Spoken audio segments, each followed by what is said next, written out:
Hi friends, ఇవాళ Sunday special వచ్చేసి special అంటే చాలా స్పెషల్ అండి. గార్లిక్ పరోటా మనకి దాబా స్టైల్లో చాలా అంటే చాలా టేస్టీగా మనం ఇంట్లో చాలా పర్ఫెక్ట్గా ప్రిపేర్ చేసుకోవచ్చండి. ఇప్పుడు మనము ఈ గార్లిక్ పరోటాను ఎట్లా ప్రిపేర్ చేయాలో చూద్దామండి.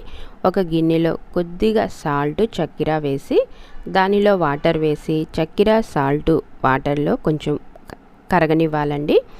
ఇవి కొంచెం కరగనిచ్చిన తర్వాత ఇప్పుడు మనము ఎన్ని పరోటాలు ప్రిపేర్ చేసుకోవాలనుకుంటున్నామో దాని క్వాంటిటీకి తగినట్లుగా మైదాపిండి వేసుకోవాలి. అంటే ఈ మైదాపిండిలో మనము గోధుమ పిండి కలపకుండా ఉంటేనే బాగుంటుందండి. ఎందుకంటే ఎప్పుడైనా కానీ పరోటా చేసేటప్పుడు ఓన్లీ మైదాపిండితో చేస్తేనే మనకు ఆ టేస్ట్ అనేది ఫ్లేవర్ అనేది బాగుంటుందన్నమాట. మనము మైదాపిండి కలిపే విధానాన్ని బట్టి మనకి పరోటాలు వస్తాయి. ఇట్లాగా చేతితో బాగా క్రష్ చేసుకుంటూ కొద్దిగా ఆయిల్ వేసి మనము పిండిని బాగా స్మూత్గా కలుపుకోవాలన్నమాట. ఇలాగ కలిపిన తర్వాత ఒక 10 మినిట్స్ మూత పెట్టి పక్క నుంచి 10 మినిట్స్ తర్వాత చేసుకోవాలి. మనం ఎప్పుడైనా చపాతీ కానీ పరోటా కానీ ఎమ్మిటే చేయకుండా ఒక 20 మినిట్స్ ఆగిన తర్వాత పిండి కొంచెం నానిన తర్వాత చేస్తే పరోటా అనేవి చాలా బాగా వస్తాయండి. ఇక ఇప్పుడైతే మనము బాండీ పెట్టేసి మెయిన్గా ఇది గార్లిక్ పరోటా కాబట్టి చిన్నులపాయను సన్న సన్న ముక్కలుగా కట్ చేసేసి పచ్చిమిర్చిని కూడా చాలా సన్నగా కట్ చేయాలండి. మంట సిమ్లో పెట్టి వీటిని ఒక 5-10 మినిట్స్ కొంచెం దోరగా వేయించాలన్నమాట. దీనిలో ఆయిల్ వేయకుండా బటర్ వేసుకొని ఫ్రై చేస్తే చాలా బాగుంటుందండి.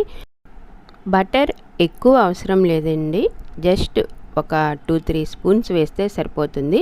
బటర్ వేసిన తర్వాత దీనిని ఒక 5 మినిట్స్ బాగా దోరగా వేయించేసుకొని ఫైనల్గా దీనిలో కొంచెం కొత్తిమీర వేసేసి గ్యాస్ ఆఫ్ చేయండి.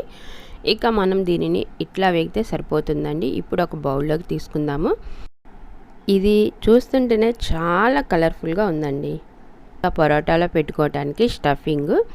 ఇప్పుడు మనము పరోటాలను ప్రిపేర్ చేసుకుందామండి. ఇక ఆ పిండి క్వాంటిటీకి అయితే ఒక 6-7 పరోటాల దాకా వస్తాయండి. నేనైతే ఇక గ్యాస్ట్రిక్ ప్రాబ్లం కాబట్టి ముందుగానే తిన్నని చెప్పేసాను మా అమ్మాయికి. ఇక మా వారు మా పిల్లలు వాళ్ళకి తగినట్లుగా క్వాంటిటీలో పరోటా ప్రిపేర్ చేసుకున్నారనమాట. ఇక మనము పరోటా చేసేటప్పుడు ఎప్పుడైనా కానీ మరీ పల్చంగా కాకుండా కొంచెం లావుగా ప్రిపేర్ చేసుకోవాలండి. ఇప్పుడు దీని మీద మనము ముందుగా వేయించుకున్న ఈ గార్లిక్ను ఈ పరోటా మీద పెట్టేసి ఇట్లాగా మడతలు పెట్టి హోల్డ్ చేయాలండి. అప్పుడే పరోటా అనేది మనకి పొరలుగా చాలా చక్కగా వస్తుందన్నమాట. ఇట్లా చేసిన తర్వాత మరలా ఇప్పుడు దీని మీద మనం కొంచెం పొడిపిండి చల్లుకొని మరలా చపాతీలాగా ప్రెస్ చేసుకోవాలి. ఇలాగా ప్రెస్ చేసిన తర్వాత ఇప్పుడు మనము కొంచెం అంటే వేయించిన గార్లిక్ కాదండి, ఇప్పుడు పచ్చివి జస్ట్ పైన చల్లినట్లుగా గార్లిక్ వేసుకోవాలి.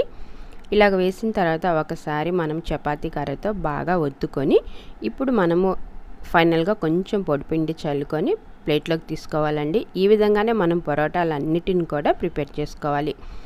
ఇప్పుడు మనము ఈ విధంగా ప్రిపేర్ చేసుకున్న తర్వాత ఫ్యాన్ పెట్టేసి అంటే చపాతీ కాల్చుకునే పెనం పెట్టేసి మనము ఇక ఆయిల్ అనేది దీనిలో కొద్దిగా తక్కువగా వేయాలండి. బటర్ వేసుకొని ఈ పరోటాలను కాలిస్తే చాలా బాగుంటాయి అన్నమాట, పొంగినట్లు వస్తాయి అన్నమాట.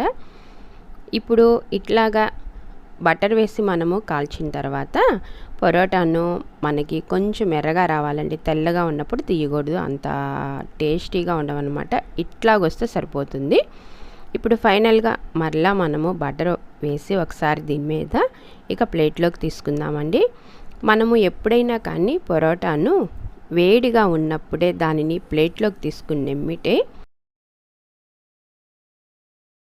ఇలాగా టేబుల్ మీద పెట్టేసి చేత్తో మనం కొట్టినట్లుగా అంటే పరోటా అనేది ఇట్లాగా పొరలుగా దాబా స్టైల్లో వస్తుందండి. మరి మనము ఆ స్టైల్లో పరోటా తినాలంటే ఈ మాత్రం కష్టపడాలి. ఇక సండే కాబట్టి chicken compulsory. Parotta and chicken combination అయితే చెప్పక్కర్లేదండి. ఇక దీనికి మంచింగ్ వచ్చేసి ఆనియన్ నిమ్మరసం కూడా. ఓకే ఫ్రెండ్స్, మీరు కూడా ఈ స్టైల్లో ట్రై చేయండి. గార్లిక్ పరోటా సూపర్ అంటే సూపర్గా ఉంటుంది. ఇక ఇవాళ సండే కాబట్టి ట్రై చేయండి. Thanks for watching. మరిన్ని వీడియోస్తో రెసిపీస్తో మళ్ళీ కలుద్దాము.